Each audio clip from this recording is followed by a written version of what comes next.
Young hero DJ Tillu fame Siddhu Jonnalagadda Anupama Parameswaran జంటగా నటించిన Tillu square hit talk తో బాక్స్ ఆఫీస్ వద్ద దూసుకుపోతోంది. మార్చి 29న విడుదలైన ఈ మూవీ అన్ని వర్గాల ప్రేక్షకులను ఆకట్టుకుంటుంది. ముఖ్యంగా యూత్ లో మంచి క్రేజ్ ను సంపాదించుకుంది.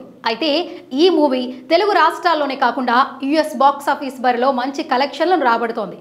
డీజే టిల్లు స్క్వేర్ సినిమా చూసిన ప్రేక్షకులు సినిమా చాలా బాగుంది, సిద్ధు మంచి ఎంటర్టైన్మెంట్ చేశాడని చెప్తున్నారు. డీజే టిల్లు కంటే సెకండ్ పార్ట్ చాలా బాగుందనే టాక్ నడుస్తోంది. ఈ సినిమాలో కామెడీ, డైలాగ్స్, యాక్షన్ యూత్ని ఎంతగానో ఆకట్టుకుంటున్నాయి.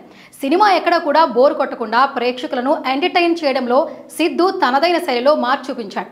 సిద్ధు ప్రేక్షకులను మెప్పించడంలో విజయం సాధించాడు. తన మార్క్ కామెడీ, సీరియస్నెస్, డైలాగులతో ఒక యూత్ని టార్గెట్ చేసుకుని తన పంథాను చూపించాడు.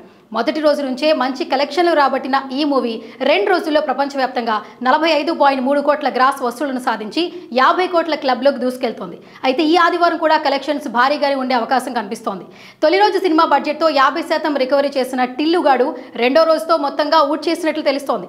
దాదాపు సినిమా బడ్జెట్ మొత్తం 2 రోజుల్లోనే రికవరీ చేశారన్నమాట. టిల్లుగాడి వేగం చూస్తుంటే త్వరలోనే 100 కోట్లు కొల్లగొట్టేలా కనిపిస్తున్నాడు.